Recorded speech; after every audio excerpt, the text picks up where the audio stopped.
Islam. Islam. I rise giving praise to Allah and honors to Prophet Noble Drew Ali. I give honors to my beautiful wife, Sister D. Adams Bay. I give honors to these two beautiful sisters, Sister J. Jordan Neal and Sister C. Seals Ill. I give honors to all our viewers, listeners, and everyone tuning in to Universal Love for some uplifting information.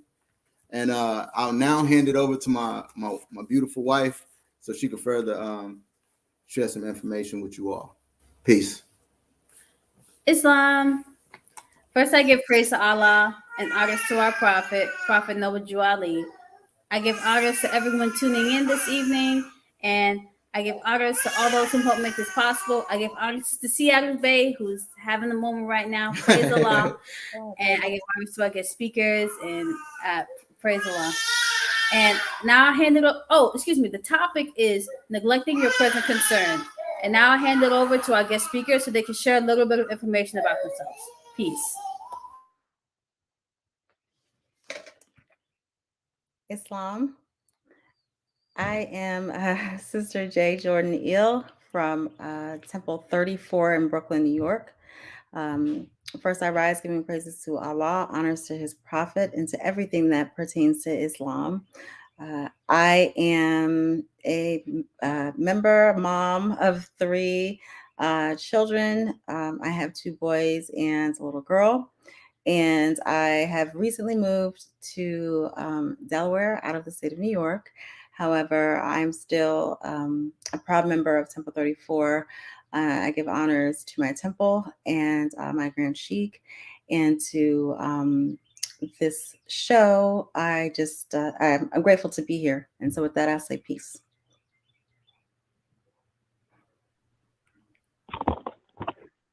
Peace. Islam. My name, as you can see, it's on the screen. Sister C. Sealsville. Islam to everyone. I give honors to our prophet. Right. At the beginning we said praise Allah, but I just want to give honors to our prophet for divinely preparing everyone and just having such a platform available and making sure that the Moors are ready to be able to hold the platform. And so, honors to all of those who are participating. Honors to the parents who are still making the things happen. Honors to the fathers, brothers, sisters, mothers, honors to the Grand Sheiks, honors to all of those who are assisting. I do have one daughter, Sister M. Serrano Bay. She's 4 years old. I take care of my father, who is a senior citizen. He's 80. He's living with dementia. I would say that I'm just grateful to be invited onto this call to hopefully exchange our understanding on the prophet, the teaching, and just to be able to unfold and even reflect on these documents later. With that, I say peace. Peace. And as it was stated earlier by my wife, the topic is neglecting your present concerns. And typically we go into the Quran, ask questions, and then we hand it over to our guest speakers and they expound upon it. So at this time, I will hand it over to my wife and she will proceed with the first question. Praise Allah. So I'm going to take a reading from the Holy Quran of the Moorish Science Temple of America, the Divine Instructions from the Holy Prophet, page 49, chapter 40. Holy Instructions from the Prophet, the instability of man. And I'm going to read the first three divine instructions. Inconstancy is powerful in the heart of man. Intemperance swayeth it whither it will. Despair engrosseth much of it, and fear proclaimeth, behold, I sit unrivaled therein, but vanity is beyond them all. Weep not, therefore, at the calamities of the human state, rather laugh at its follies. In the hands of the man addicted to vanity, life then is but the shadow of a dream. And the first question is, what is vanity, and why is it beyond them all? Peace. It's open to whoever.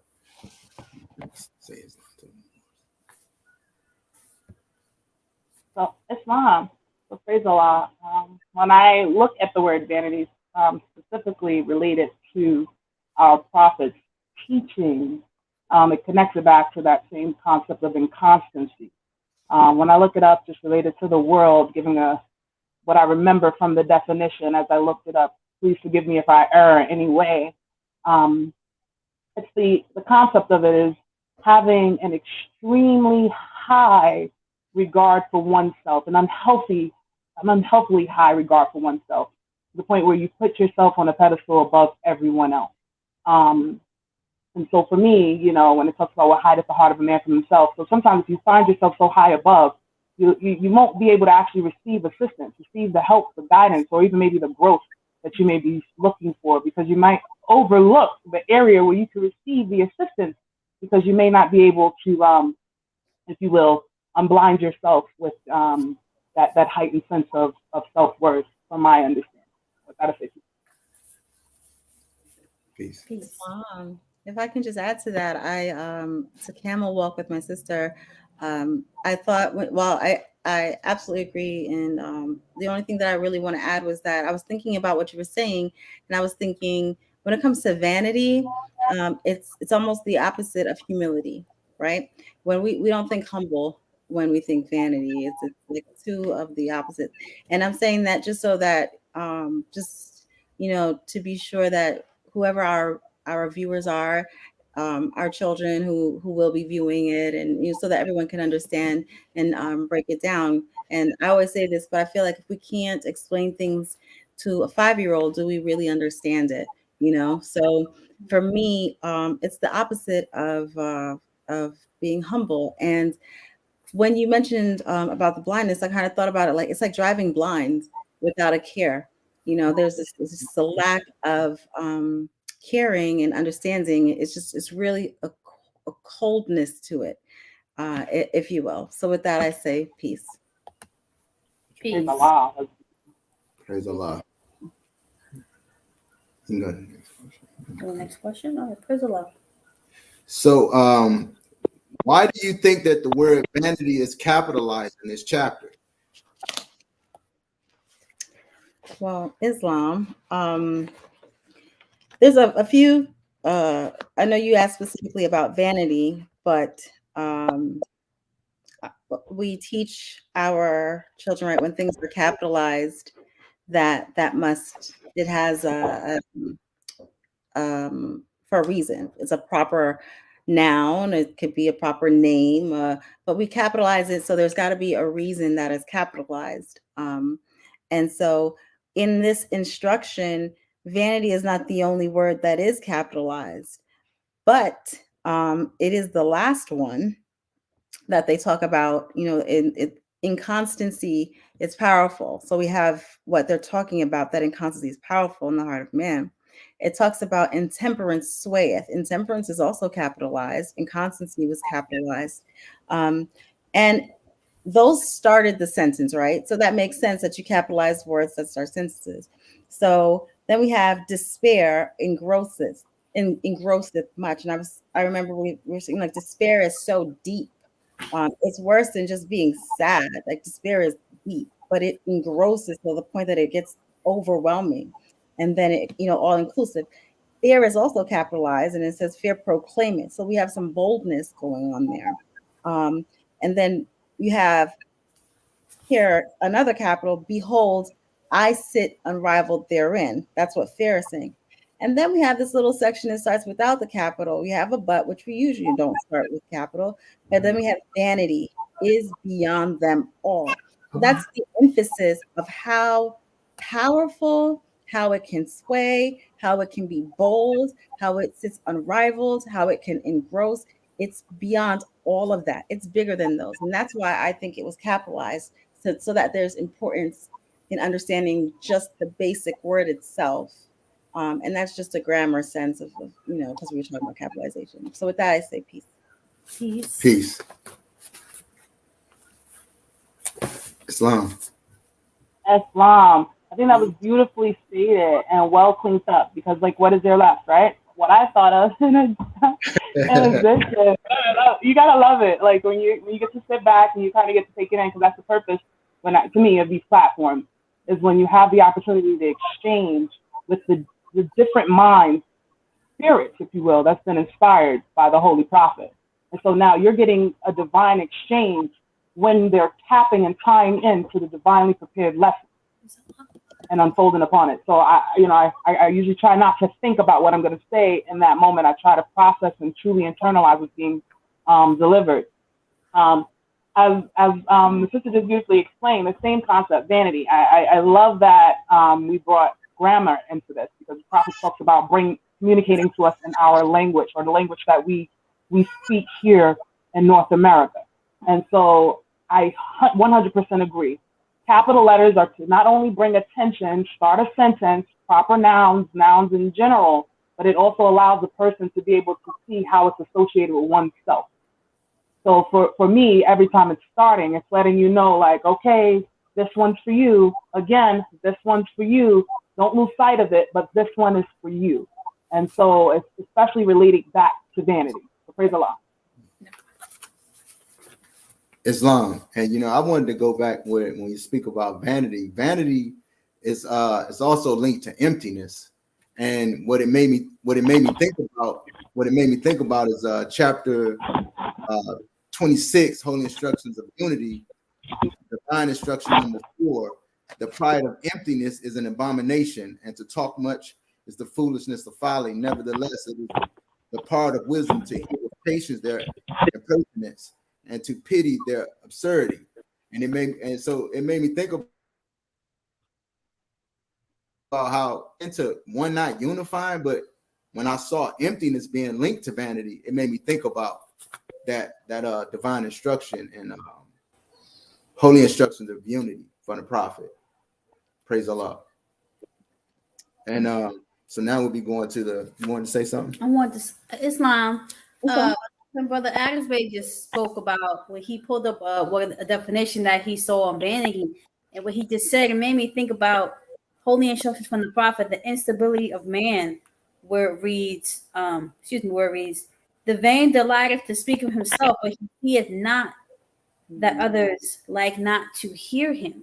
When he spoke about talk much is the foolishness of folly. Islam. And I'm not sure if this is the definition I may have seen. No. This is something from the Quran where it reads, in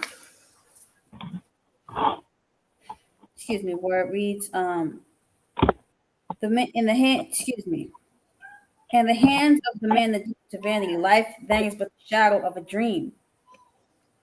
And when I think about that, it makes sense that others not like to hear him, and he doesn't know, because he can't. It's almost as if he can't see himself. So I just wanted to comment on that. Yeah, praise Allah. Did you want to add anything? You did a beautiful job. Right, praise Allah. Yeah. Praise Allah. Praise Allah. Praise Allah. And we can go on to the next question. Where this is a reference of divine instruction number 2 that we read. Do you find it easier to weep at the calamities of the human state or to laugh at its follies, and why?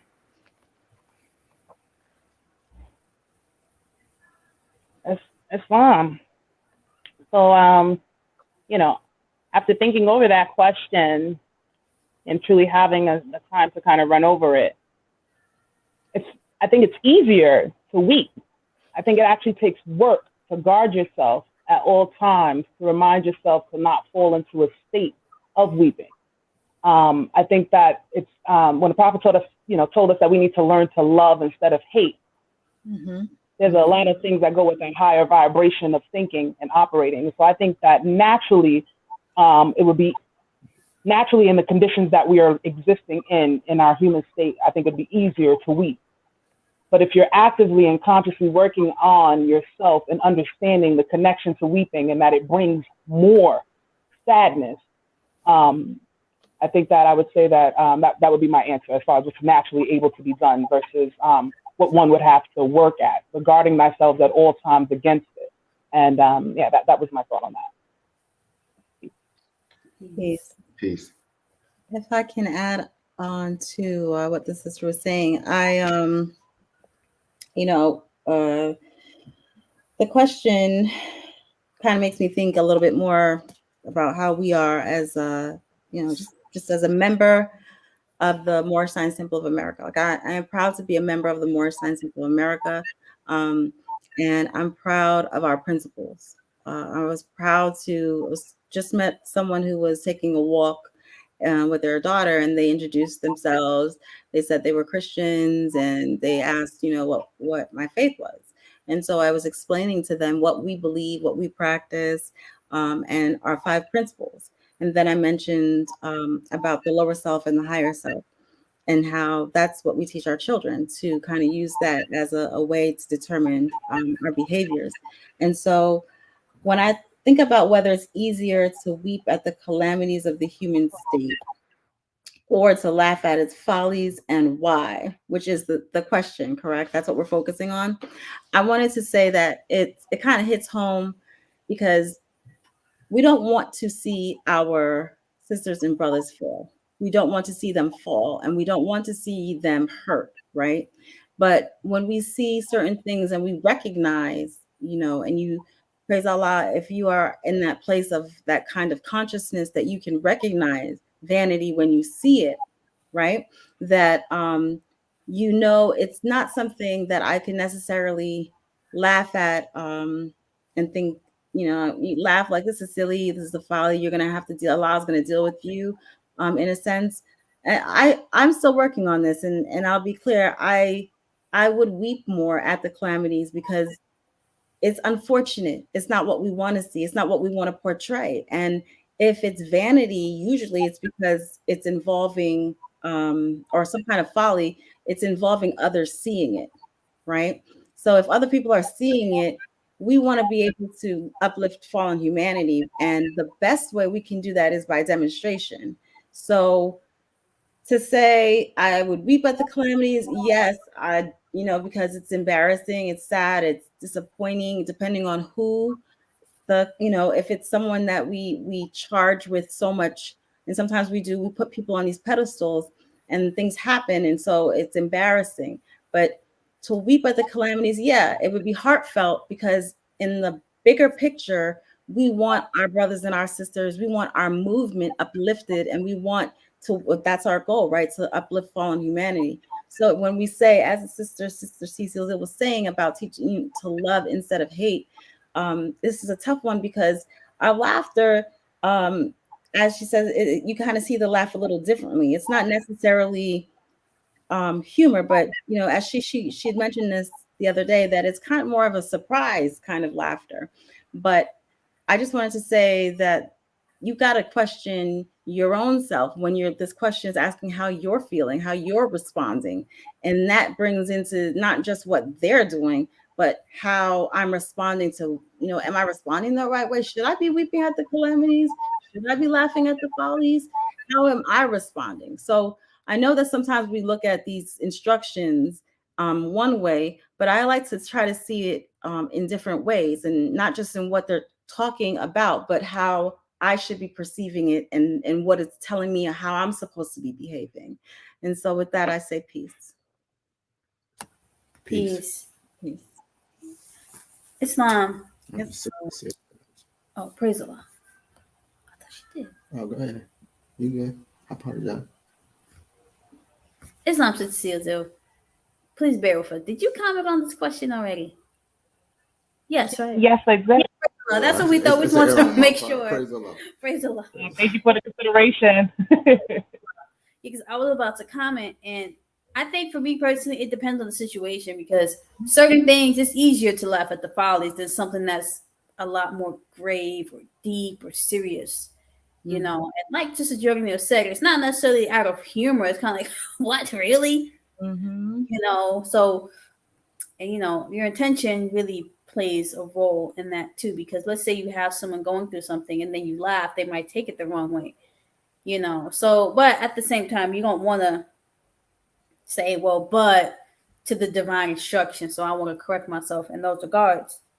But yes, for me, I feel like it's definitely important for me, because I have to tell myself that sometimes. And I say I'm bothered at something, or I see something, or I hear something, whatever it might be, and I'm really upset, or what's even with myself, because it says weep not therefore at the calamity of the human state. So that's at the human state. It's your state of being. That it doesn't just say it necessarily for certain situations. That's specifically at the human state. So that brings things into consideration, rather laugh at his follies. And I looked up the definition of folly, and I saw it said mental weakness, foolish behavior or character, unwise conduct. That's just one of them, but when it ties you to the fool, I mean, the Quran speaks about that a lot. Excuse me. So, me personally, I find myself doing both. I wouldn't say I necessarily weep, but I do feel concerned about certain things, and I can't get wrapped up in certain things sometimes. So, with that, I say peace. Yes. Islam. As you were all talking and you see and expressing, it made me think a little deeper to myself as you read it again. Rather, so it's like it's an option. Like if you're instead of weeping, it's best that you do this. But it made me think that neither should be done. Mm. And I thought about that because you don't laugh at a fool. Mm-hmm. You don't entertain certain behavior and condone it because laughter can be seen in a certain way. And then at the same time, you don't weep every time there's a disaster, right? You should be getting working because that means people are probably in distress, needing some assistance. So it made me think about the chapter 7, Jesus explains the meaning of the truth. And it says, the things we see are but reflexes just appearing while the ethers vibrate so and so. And when conditions change, they disappear. Mm-hmm. And so it kind of made me just really think about how important it is to be able to be still. Mm-hmm. And that's what it made me. That's what you all evoked and thought with this conversation. So praise Allah. Praise Allah. Islam. And when I was thinking about the word weep, because weep is not just in shedding tears, because I think we spoke about it somewhat yesterday. Like some of that's like internally, like mentally. You know what I'm saying? Like to mourn or to complain. And so I think everyone has their form of weeping, but to laugh, I think with me personally, sometimes I laugh. When I say I laugh because it humbles me to keep me from coming outside of myself at times with certain things because of the human state. Sometimes it's best for me to laugh at the situation and to walk away from it than to get caught up in that state that human is in. So, instead of me weeping about it, sometimes I take it and go the other direction with it. With that being said, I say peace. Peace. Praise Allah. Praise Allah. Islam. Can I just add one more thing? Sister Susan touched on chapter 1, and I was thinking about this. We're talking about. I was reading chapter 1. And specifically where it says that, let's see, page 4, I was writing chapter 1 in the creation and fall of man, that the thoughts of Allah cannot be circumscribed. No finite mind can comprehend things infinite. All finite things are subject unto change. All finite things will cease to be because there was a time when they were not. I was reading this portion, and then I was reading, that man is a thought of Allah, and all thoughts of Allah are infinite. They are not measured up by time for things that are concerned with time. I just keep thinking that with vanity, man, in some cases, they have to get over themselves. That Allah is the only one, that can. Allah's thoughts are the only ones that cannot be circumscribed. And so sometimes those who think so highly of themselves and think beyond or think way above and are blinded, I think of it more of them. There's an obscuring because when you look at the chapter in the same chapter 40, and do not ask me why I keep flipping back and forth between it, but when you look at the chapter and it says here, where is it? In the hands of the man addicted to vanity, life then is but the shadow of a dream. It's obscured to him. It's not even. It's completely like we talked initially about vanity having some blindness to it. So what I was thinking was, man's thoughts and all of this, they talk about we have to suffer trials, we go through temptations, and there's so many things that have to happen, but Allah's thoughts cannot be circumscribed. Allah, we have to have that reverence for Allah and understand that this guidance that we have here is for the working together of our good. It is not to work against us, but it works for us if we follow according to and work the process and study the instructions. And so someone who thinks that they know more than God, and they think they're better than Allah or better than others, that's what it just brings me back to humble myself and think that man is a thought of Allah.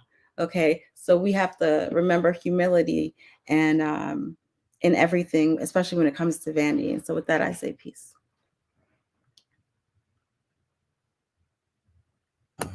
No. Okay, praise the Lord. So we're going to the next question. What does it mean for life to be with the shadow of a dream? So I'll let you go. I was just talking about that, so I'll let you go. Praise Allah. You kind of just praise Allah. The thought as you just started there, and praise Allah. Yeah, I was just saying that with the shadow of the that it's obscured. It says in the hands of the man addicted to vanity. Life then is but the shadow of a dream. Reality is no longer reality.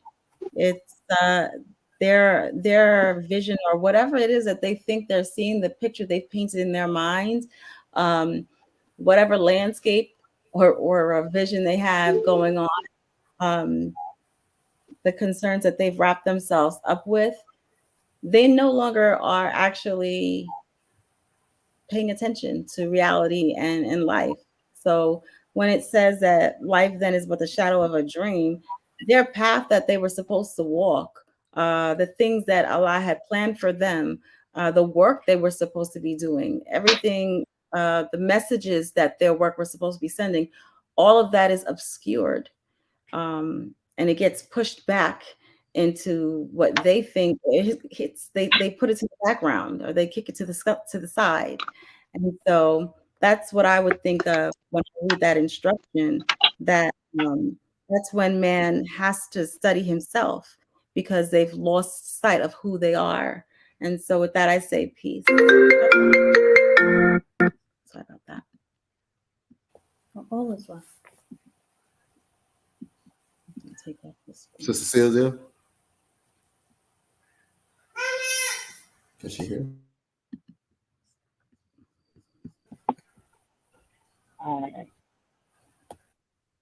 Islam? Praise Allah. Are you able to hear me clearly? Yes. Praise Allah. So for the question, but the shadow of a dream always takes me into poetry. Anybody, quick run over what I believe is in like Hamlet and different kinds of examples talking about shadows and dreams and things like that. And what I think of, even in mathematics, right? Like when they talk about a 10-foot building, what is the distance of the shadow it casts, right? And they talking about if it's this wall, this height, what is the approximate dimensions of the shadow it casts? And what it makes me think of in that phrase, or what the prophet inspires and thought from my understanding at this time, is that you're barely getting anything, right? Because the shadow of a dream, when you think of the person, it's like the master of the house being more honorable than the wolf, right? So this is just what this individual casted. So this is just barely anything. You don't even get a clear picture. You don't see eyes, you don't see nose, teeth. You don't know if it has teeth, ears. You know what I mean? There's just the whole detailed view. You do not have it, and so that's what it means for me. Just the shadow of a dream, and it even sounds kind of dark, right? When you think of a shadow, it's like what's casted after. You think of light, and you think of an image blocking or some type of can't think of it. But when you're standing in front of a light and it casts off, so it's like a portion of lack of light, So even all of those things is just a shadow of a dream, and that's what I thought of with that. So Praise Allah. Praise Allah.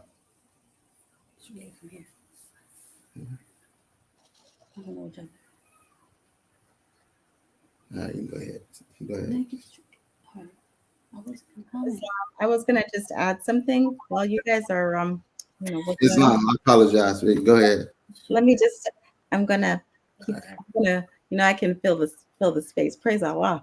I just Praise want to add that in talking about vanity, we touched on a little bit about humility, and I think that thankfully in my experience with the members of Temple 34 who I've met, especially with some of the sisters and the brothers,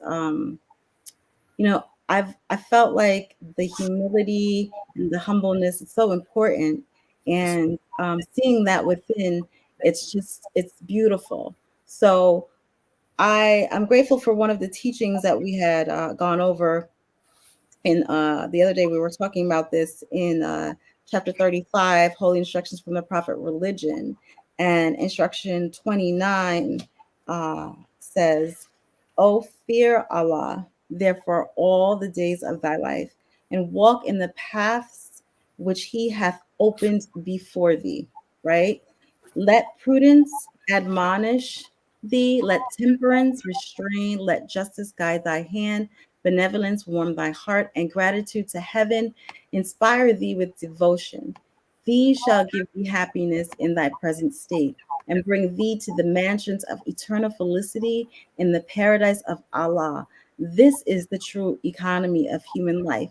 And I feel like they're telling you right there, that's what you want to focus on. Like, don't focus on those things that you think are, the biggest thing, the most important things when it comes to vanity. Maybe if it could be anything, when it comes to vanity, that makes that person focus a lot on whether it's clothing, a style, or in today's term, going viral or doing whatever it is that they need to do to get attention. You know what I mean? But if we can stick to understanding that this is the true economy of human life, this is what you want to do. And if we can honor Allah and stay focused on Him, stay in and keeping things in moderation, focusing and praying and studying, then vanity should be the furthest thing from us. And with that, I say peace. Yes, that is right. Islam, yeah, and I wanted to go where it speaks about the shadow of a dream, and I'm looking at the etymology of a shadow, and it says anything that is like unreal, a darkened area, and something to that extent. But what it made me think about was when I was hearing shadow of a dream, it made me think about chapter 37, Holy Instructions from the Prophet, the Breath of Heaven. And in Divine Instruction 13, it say, "Wherefore to thee alone speak shadows in the vision of the pillow. Reverence them, for know that dreams are from on high." So at the end of the day, that shadow of a dream, that the dream portion, just remember, to me, it ties me back to the divinity aspect of the whole thing. Because dreams are from on high. So I look at the shadow as that the carnal part of man in a sense, but that the dream part is the divine part. With that, I say peace. Islam. Just Ken Walker with the Adams Bay. When he said that, it made me think about, like what it said, the shadow of a dream. And let's say we go with some of the connection to the origins of what he found, reference of saying a shadow is something that's not real. And we know that dreams are from on high. Like it's saying that life then is but the shadow of a dream. So it's almost like it's saying it's the unreal. Yeah, it's an illusion. It's an illusion. Yeah. So, praise Allah. And I also wanted to make a comment on, on vanity in general, because, and just in going to the next question, and the next few divine instructions that we're going to read, and and this is all within the chapter of holy instructions from the prophet, the instability of man. Our topic is he who neglected his present concern. And I see we're talking about vanity a lot because that's the first part of the chapter. But after you hear these things about vanity, that's what it reads. The man who neglecteth his present concerns to evolve how he will behave when greater, feedeth himself with wind, while his bread is eaten by another. And to me, I would think that someone who's consumed in vanity isn't neglecting their present concern, because life to him is but the shadow of a dream. So I'm going to continue reading. Act as becometh thee in thy present station. Adding more, actually, I'm going to start from Divine Instruction 4, so that, because I spoke afterwards. The man who neglecteth his present concerns to evolve how he will behave when greater, feedeth himself with wind, while his bread is eaten by another. Act as becometh thee in thy present station. Adding more exalted ones, thy face shall not be ashamed.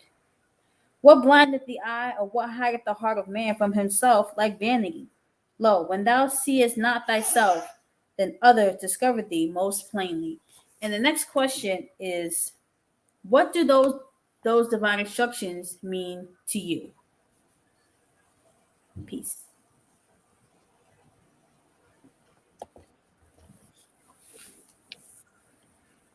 Praise Allah. I'm going to yield to my sister. Praise Allah. Islam says, praise Allah. I was just going to say, so for the man who neglects his present concerns revolve around how he'll be greater. Instruction 4, feedeth himself with wind, while his bread is eaten by another. So that's focusing on, let's just say, years down the line, and the basic stability isn't even there. So the foundation, having a sure foundation stone, if you will. So it's the concept of building a house on sand for me. So if you may have a nice firm setting at that moment, right? It looks beautiful. But as soon as the wind starts to shift, as soon as the wind starts to blow, the tides start to raise, there you go. You're back where you started, right? Going back to the concept of the pool is always beginning. In instruction, also while your bread is eaten by another. So let's just say while you're in the midst of doing these things, preparing for a later time, the things you need to secure yourself now aren't being done, or not being prepared as well as they could.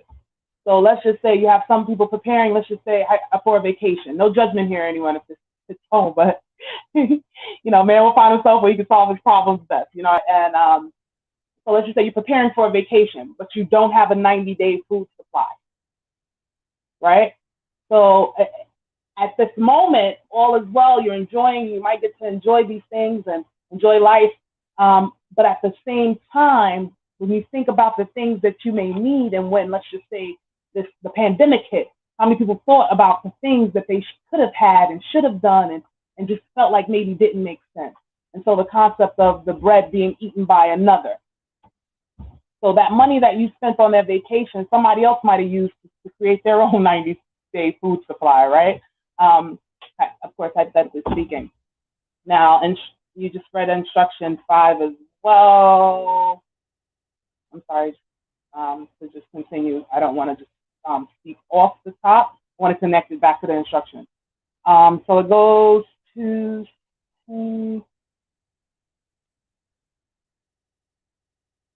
act as becometh thee in thy present station, and in more exalted ones thy face shall not be ashamed. So be true to yourself, right? Don't try to be someone else. Let's just say you act as becometh thee in thy present station. So where are you now, right? What should you be doing as a member? Let's just say as a member of the Moorish Science Temple of America. What should you be doing as a basic member? What should you do as a member? Forget all the things that will come, sheikh, divine minister, leader, grand sheikh, chairman, this. What should you be doing as a regular member? Let's take it a step back. What should you be doing as a sister, as a brother, as a father, as a daughter, as a person, right? As a spiritual being, what should we do? And that's kind of brought to my mind with that particular portion. It's important even now, right? there being a member glorifies us? What are we doing to help further the movement? Not what do we find wrong with the movement, not what things can be done to better the movement by putting someone else to do it, but what can we offer to better what we already have and contribute to our family? And those are some of the things that it comes to mind.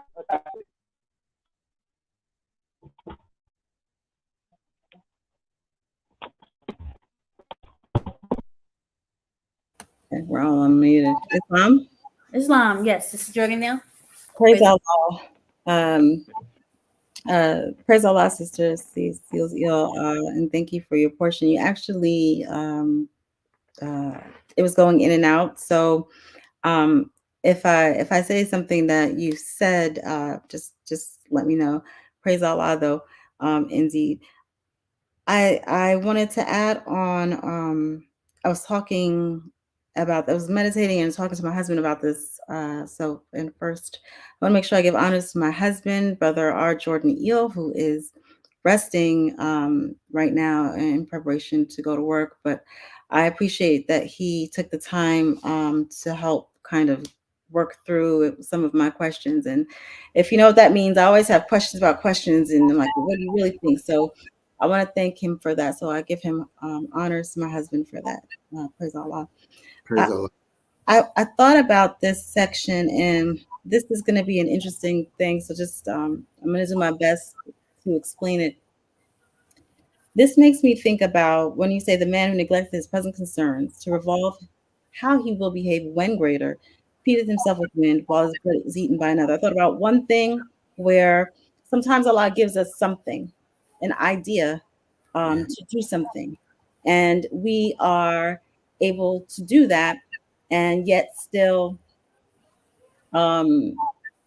be able to.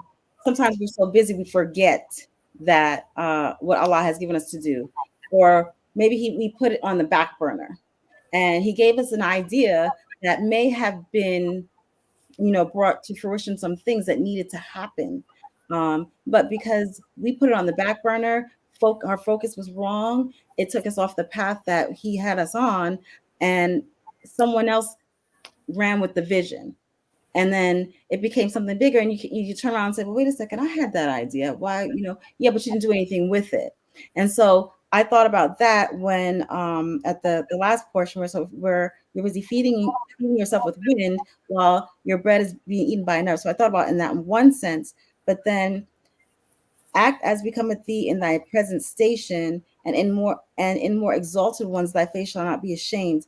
And I remember something that I was taught as a child, that if you are faithful in the little things, that God will bless you with the bigger things, right? So if we are faithful with the little things. And so I was saying this, and sometimes I have to say it to myself often, because in the home that we used to live in, there were so many issues. We had this tiny little kitchen, and we just, there was so many things falling. It was a really, really, really old house, and praise Allah for the house. And it was our home, right? But it was falling apart, and it needed a lot of work. However, even though the bathroom vanity may have been falling apart, I still made sure to clean it. Still made sure that the sink worked. Even though the ceiling might have been leaking, we still made sure to patch it every chance we got. You take care of what you've got, and you do your best with that. You what Allah has given you, be grateful, and in that. And when I say grateful and gratitude, I keep remembering this lesson that I keep teaching with my children. I'm trying to explain to them that gratitude is not just a word; it is an action. It is only, you can't just say gratitude. I'm grateful. No, you have to show it. You show gratitude. It's like happiness, and I can't just say, yeah, I'm happy. No. You have to see the happiness, right? I can't just write, I'm happy. You need to see it. So for me, act as becometh thee in thy present station. As a member of the temple, I'm happy to do whatever I have to do when it comes to being a member. I have no, I remember they used to teach us also that God has, Allah has he's no respecter of persons. This is not about, Sheikist or Sheik, Grand Sheik, National Grand Sheik. It's not about that. It's about brother and sister, just like Sister Cecile said. We treat each other how we're supposed to treat or how we want to be treated, right? And not only that, we, especially, I have to say this, as mothers, we go back to the first instruction. We go back to the first page when it says, know thyself, right? And it says, dear mothers, teach these lessons to your little ones that they may learn to love instead of hate. Dear fathers, by these lessons, you can set your house in order and your children will learn to love instead of hate. So we have to know these. We've got to know this so that we can teach it to them, so that they can be in order. And so I think about it, these children are just given to us and we're vessels. And then it's our job to teach what Allah has given us to them, and then to give them, let them out there and give them back to Allah so that Allah can guide them. Okay. And yes, we continue to guide them, but we've given them the principles. But with that, it just makes me think that we've got to stay in our present station and not get too lofty in thought, so that we don't have to end up being ashamed. And so with that, I say peace. Peace. Islam, that was beautifully said. I heard bits and pieces of what Sister Sylvia was saying, because like Sister Joman said what's going out. But from what I did hear, praise Allah, and to camel walk with both of you, I would like to comment and say that I've been there before. I've been that person to where I'm neglecting my present concern and revolving how I behave when I'm greater, when I have this or when I have that. And then when I get to certain places, I'm not prepared because I wasn't looking at myself, because what blinded the eye or what hideth the heart of man from himself like vanity. And in those moments, I didn't see myself, and I felt ashamed of certain things, because now I'm amongst all these people who are doing the same thing as me, but they're prepared. I'm not. I'm trying to play catch up. Mm-hmm. And I'm like, oh man, if I would have paid attention, if I would have this, if I would have that, and that's because I was neglecting my present concern. And like Sister Jordan was saying, act as becometh thee in thy present station. Especially when she was speaking about the home, because with the Agnesbury and our family, we recently moved into a new home, and we lived in an apartment before, and it was a 1-bedroom. And when it was just us, it was cool. When we had children, it got to be a little tight, but I can honestly say I was neglecting my household a lot. Mm-hmm. And I was saying to myself, I'm gonna get better. And when we get to the new house, I'm gonna do a good job. I'm gonna this, I'm gonna that. And when we first moved in, praise Allah. That's true. Praise Allah. Yeah, praise Allah. I was saying all this stuff, and when we got to the house, for like the first 2 weeks, I was on it for the first 2 weeks, and then it just kicked back in. And I had to really go within and make some serious changes within myself so that I could keep my house clean and it's not looking crazy. And thankfully, it's at the point now when something's looking crazy, it bothers me, and I go and I clean it. But I was out here looking silly, and my husband used to share with me a lot. You can't, man. I didn't lose the thought, but he always said, like, man, I really hope that when we get in this house, you can maintain and this and that. And I'm gonna be fine. I know. And I didn't. And like it says, lo, when thou seest not thyself, then others discover thee most plainly. Mm-hmm. And that's what it was. So, I've been there before. And not only that, and other things too, but, and that's why it's so important to act as becometh thee in thy present station, because if you're acting how you should or behaving how you should in that present station, you're going to be aware of what you need to do. So you're going to do it. Or if, let's say you need to do something, you need to do things to get to a certain thing. You're going to do those things. So therefore, you're going to be prepared. You're going to have your ducks in a row, and you're going to be set, and you won't be ashamed, and you'll feel secure, and all those things that we look for that are outside of ourselves. We have to remember that those are all within us. So I find that a lot of times when we're speaking about how we're behaving with this and with that, when I get some more money, when I this, when I that, and this might sound crazy, but if you want more money, you have to act like you have it now. It might be a hard thing to, but it just goes with all of that. So With that, I say peace. Good. Praise the Lord. All right, praise the Lord. So I guess Islam? we could go. Oh, Islam. Islam, if I may, it was so beautiful as you both were expressing, and I'm so sorry that it was chopping up in between.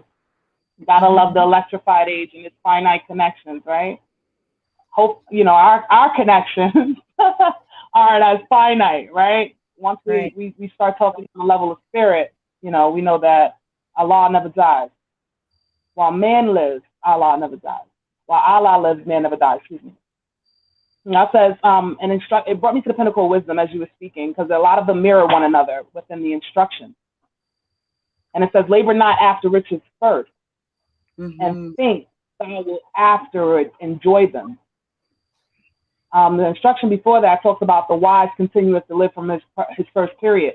So even as you were speaking to the things that you noticed were an error, you weren't starting over from having to go down that whole whatever initial debate or introduction of where you had the problem. You were able to continue and continue to unfold from there. And that is that speaks to wisdom as opposed to foolishness as per the understanding delivered by the prophet, right? Because the fool is always beginning. It just never fails, it's just like always starting over, like what? Right? And then it speaks to, it says, he who neglecteth the present moment throweth away all that he has. As the arrow passes the heart while the warrior knew not that it was coming, so shall his life be taken away before he know that he hath it. And so just in the concept of understanding, it's truly staying conscious, present, and in the moment. Conscious, present, in the moment, aware of yourself now, so that you truly have the ability to have a conscious effect on your future. But as you allow yourself to be able to be in control in the moment, because the moment is all that we have. The past is gone, the future is not yet come, but the moment is what we have. And so I just definitely appreciate these calls and these topics, and how, Brother and Sister Adams, they manage to come up with new questions and topics every week, get on the line with the Moors, cleaning the house, as the sister just expressed, have the youth working, doing all of those things. It's not an easy thing at all, but it just, praise Allah for you even speaking about that and giving encouragement to those of us who may need to do more and be honest with ourselves. And with that, I say peace. Peace. Read this instruction. Islam, I'm going to take a reading from the same chapter. I'm going to take a reading from the chapter 39, Holy Instructions from the Prophet, Pinnacle of Wisdom, Divine Instruction number 26. Labor not after riches first, and think thou wilt afterward enjoy them. He who neglecteth his present moment throweth away all that he hath. As the arrow passes through the heart, while the warrior knew not that it was coming, so shall his life be taken away before he knoweth that he hath it. Go ahead. All right. So how does one, excuse me, how does this relate to what we are speaking about? And why is it that when one neglects his present moment, he throweth away all that he has? And Islam, and please note it that in your response, if you can, ease your closing remarks into that as well, and any uplifting information you want to share, because we're coming up on the hour. Peace. Peace. Islam, praise Allah. Sister Cecile Eel just went through this exact instruction when she was reading from chapter 39, and the Holy Instructions from the Prophet, Pinnacle of Wisdom. And for me, that kind of it hit right to the point of what we've been talking about. And if you look a little bit earlier, it talks about in instruction 10, when thy bed is straw, thou sleepest in security. But when thou stretch thyself on roses, beware of the thorns. So I hit home here for a couple more reasons. 25 says, the wise continueth to live from his first period. The fool is always beginning. Why? Because we're not following the path. We're not doing what we're supposed to do. Our focus is off. We are not, it's our vision is obscured. Life is but the shadow of a dream. So now we're not aware of what we're supposed to be doing. So here we go. We got to start again. We got to start again. When we have to study ourselves, that's exactly why we have to keep studying ourselves. And even when we think we know everything about ourselves, we have to study ourselves again. And so with that, the question was asking, how does that relate to what we're speaking about, and why is it that when one neglects the present moment, they throw away all they have? It's because we put so much energy, too much energy, misguided, misplaced energy into things that we think are just so important. And we end up, and I can speak, I'm just going to speak from a personal standpoint about how this connects for me. I can come up with so many different things I want to do. Crafts. I mean, my husband can tell you I got a box of crafts and scrapbooking. That box is in the closet. I got my sewing stuff right next to me, and I got 16 things to sew sitting there. My children still waiting for me to sew up the slipper. There's so many things that I'm supposed to be doing in my home. As the sister mentioned, we were in the similar situations.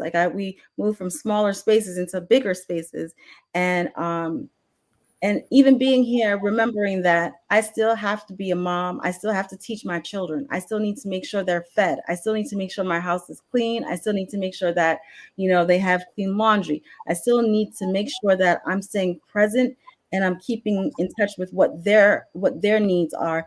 But also, I wanted to say in closing, how important it is that we don't neglect our own selves, that we have our own needs, especially as moms, as sisters, as women. We have things that we need to make sure that we do. I sometimes encourage sisters to make an appointment, okay? And keep that appointment. Every week, you keep that appointment, okay? And that's an appointment that you keep. Only sisters know what I'm talking about, but you keep that appointment and you take care of yourself. It's really important because we tend to do this where we take care of everybody else, right? We're doing everything else, and we actually are neglecting ourselves, okay? And our home and everything else, but we're thinking that this is so much more important and that's so much more important. So I understand the instruction, and he who neglecteth the present moment throweth away all that he hath. I had to check myself the other day because I wanted to go to New York. I wanted to go visit my family, but my son needed help with math. And I had to spend hours and hours doing that with him because that was what was more important. So with that, I'll say sometimes what I've taken away from this is I've got to really check myself and check where I'm thinking, what I'm thinking, why I'm thinking, to stay on the path so that I don't miss the path that I'm supposed to be on, and I don't miss what Allah is telling me to do. And so that I complete the mission and complete what I was sent here to do so I don't have to repeat it. And so with that, I say peace. Peace. Peace. Islam, I was just sitting here thinking to myself, praise Allah, and I don't know if I gave honors to the holy month of Ramadan. I know that there are more that are practicing, and I also know that during that time, more are breaking fast. So I know the Ramadan Mubarak, if anyone said it back, Ramadan Kareem. And just with that thought of the present moment, it just made me think, just to practice consciousness, like to be conscious. We always talk about conscious communities and consciousness.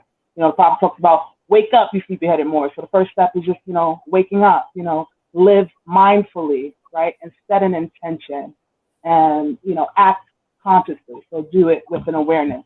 And so I'm not going to hold much longer because I'm aware that the time is going to cut short. So thank you both so much. Thank all of you. And with that, I say peace. Peace. Peace. Oh, praise Allah. So that concludes our show. And did you want to comment on Yeah, something? you go ahead. All right, praise Allah. And I want to thank everyone who joined us this evening for the show. And I want to thank our guest speakers, Sister C. Seals Eel, Sister J. Jordan Neal. Give a special honor to Sister M. Jordan Neal. I see you back there. And praise Allah. And I'd like to give a special honors to Sister M. Montgomery Bay and the media team. And I'm just so grateful that you both came on. Do you want to mention the shows? Or do you want me to mention the Oh, you can mention the show. It's fine. All right, praise the Lord. Oh, Sister Seal dropped out. Maybe she'll come back. But praise the Lord, and please be sure to tune into tomorrow. We have Girl Talk, Real Talk, Morris Talk at 7 p.m. And then the following week we have Sakara Sacred Healing at 7 p.m. On Wednesday. On Wednesdays. Yes, excuse me. On Wednesdays at 7 p.m. We also have our Friday Holy Day meetings that are streamed on 7:30 p.m. on Fridays. And we have our Sunday school and Quran class that are streamed every Sunday at 2 p.m. And once again, thank you both for coming on. Give honors to you both and honors to Brother T. Adams Bay. Peace. Peace. Islam, once again, I rise in thought, giving praise to Allah and honors to Prophet Noble Drew Ali. I give honors to my beautiful wife, these two beautiful sisters here, Sister J. Jordan Hill, Sister C. Seals Hill. I give honors to Sister M. Montgomery Bay, all the magnificent work that she does. I give honors to our viewers, listeners, and everyone who tune in to Universal Love for some uplifting information. And I also want to give honors to the Grand Sheik and moderator of the Moorish Science Temple of America, Brother R. Jones Bay, for making sure that these platforms are available so that we could get this information out to those who are seeking. And I just wanted to close in. When you think about neglecting your present concerns, it made me think about that present choice depending on future happiness. Mm-hmm. It's like, though that's a part of your happiness and not neglecting your present concerns, And I just keep it brief with that because I can go on and on. But with that being said, what's in you is in me, and what's in me is in you. And if we can focus on and align each other, we can accomplish some mighty things. Peace. Peace. Peace.